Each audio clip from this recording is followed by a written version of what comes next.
Hello everyone, myself Nand Kishore, Assistant Professor, Faculty of Commerce, Model College, Kharsawa, affiliated to Kulhan University, Chaibasa.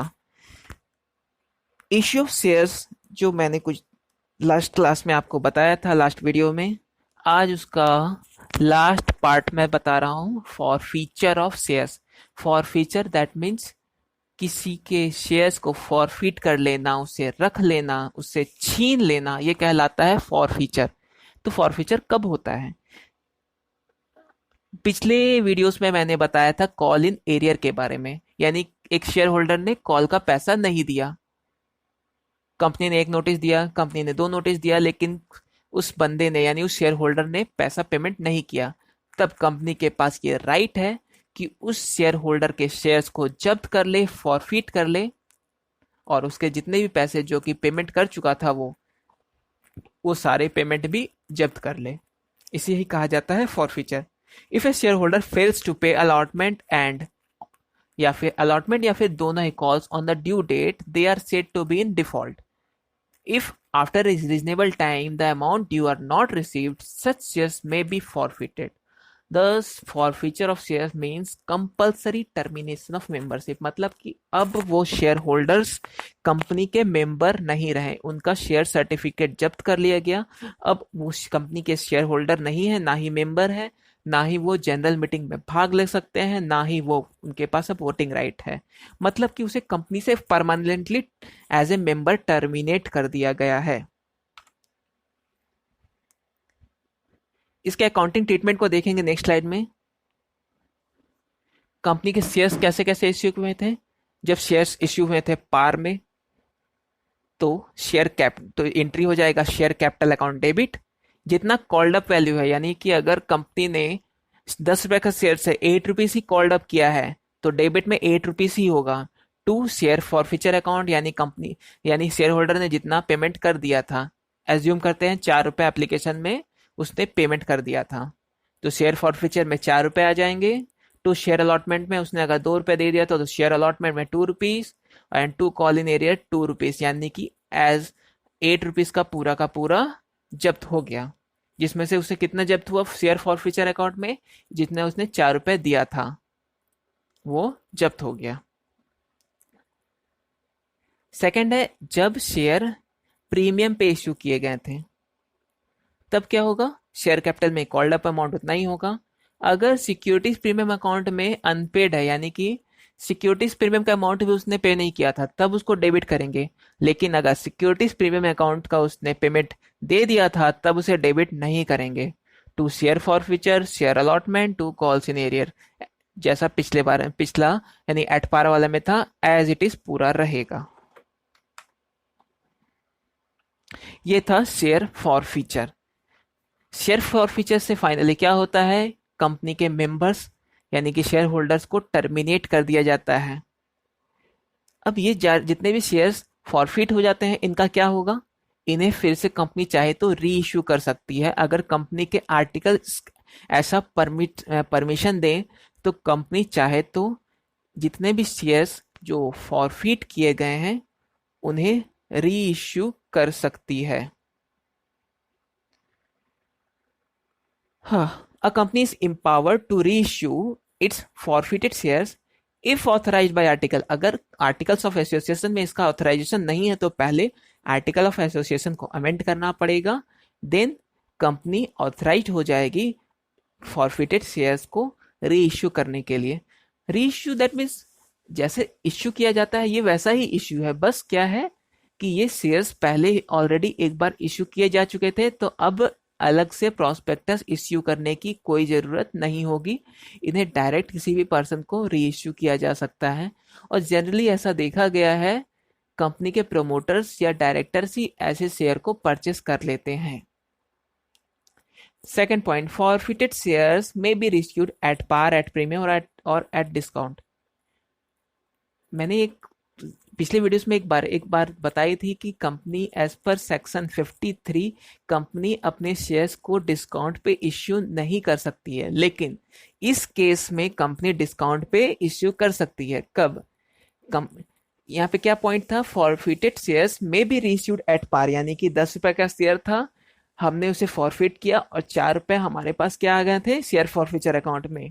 ठीक है, तो 10 रुपए का share हमने कितने में इश्यू कर दिया, 10 रुपए में।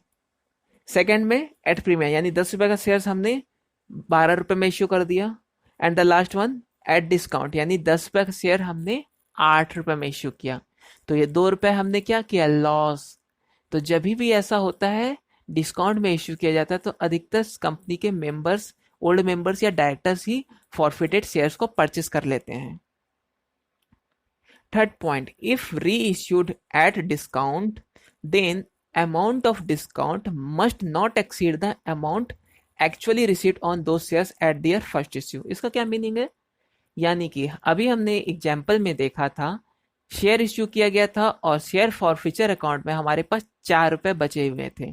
यानी कि अगर कंपनी री इश्यू करती है किसी भी फॉरफिटेड शेयर्स को और उसके शेयर फॉरफिचर के अमाउंट में कुछ रुपीस बचा हुआ है, तो जितना अमाउंट बचा हुआ है उतना अमाउंट से ही कंपनी डिस्काउंट दे सकती है। यानी कि इस केस में 10 रुपए का शेयर मैक्सिमम 4 रुपए डिस्काउंट तक में ही री इश्यू किया जा सकता है। यानी कितना मिलेगा, मिनिमम 6 रुपए तो मिलेगा ही इश्यू से।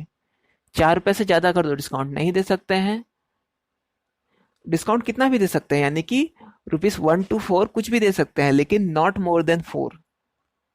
जितना अमाउंट हमने शेयर फॉरफिचर अकाउंट में रखा है उस शेयर्स के अगेंस्ट में उतना अमाउंट ही डिस्काउंट दिया जा सकता है। इस लाइन का यही मतलब है। Line point number 4, after reissue the balance left in share forfeiture account is transferred to capital reserve as capital profit.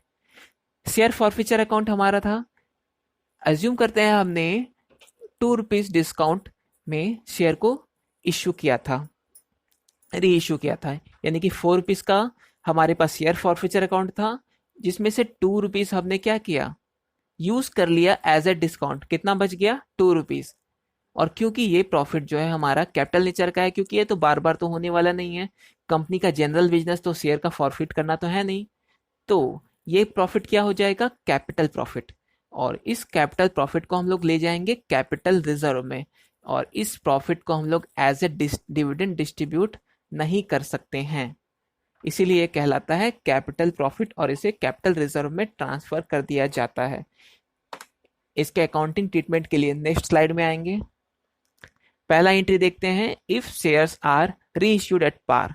तो जनरल एंट्री ही है, bank account to share capital, जो नॉर्मल एंट्री होता है। लेकिन यहाँ ध्यान देने वाली बात है, यहाँ पे एप्लीकेशन अब नहीं होगा।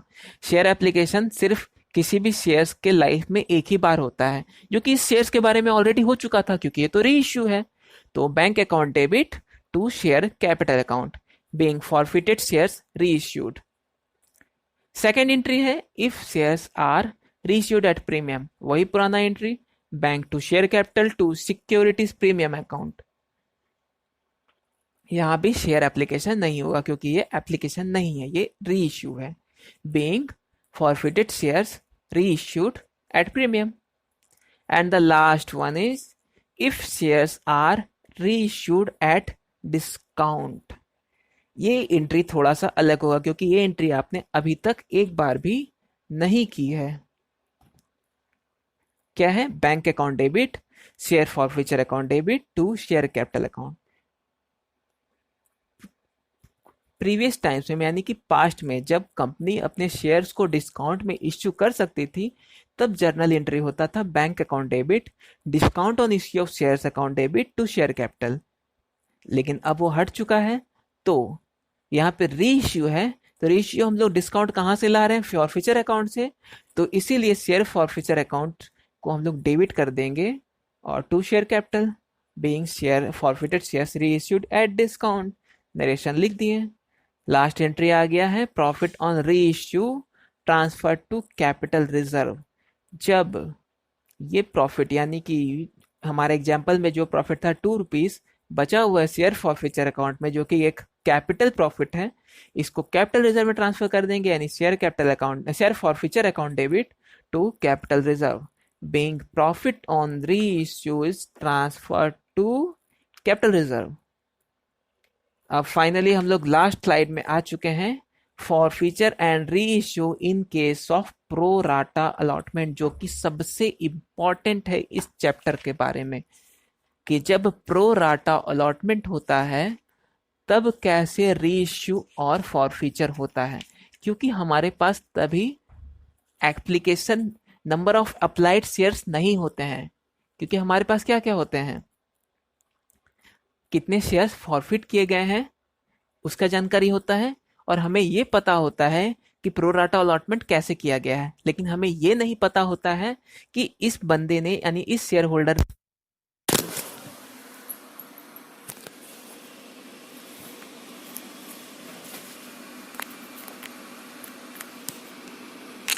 कितने शेयर्स अप्लाई किए थे, ये हमें नहीं पता होता है, तो उसे कैलकुलेट करना पड़ेगा।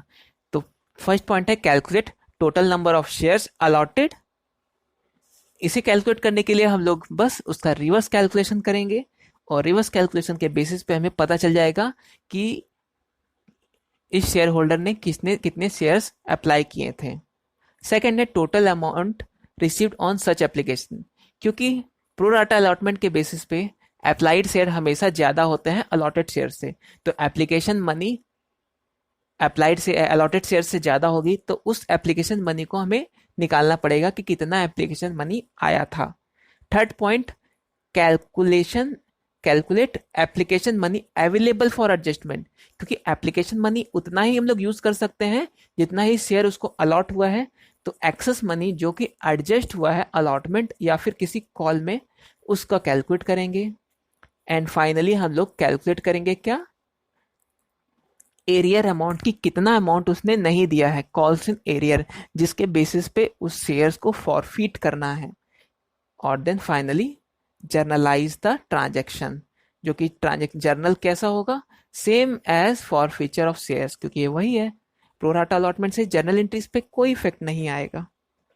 That is final. अब इस चैप्टर में आप लोग क्वेश्चन रेस कीजिए, अगर कोई क्वेश्चन में प्रॉब्लम होगा बुक के क्वेश्चंस को बनाइए, अगर किसी क्वेश्चन में प्रॉब्लम होगा तो आप मुझे वीडियो के लिंक में मैसेज कर सकते हैं, कमेंट कर सकते हैं। ओके।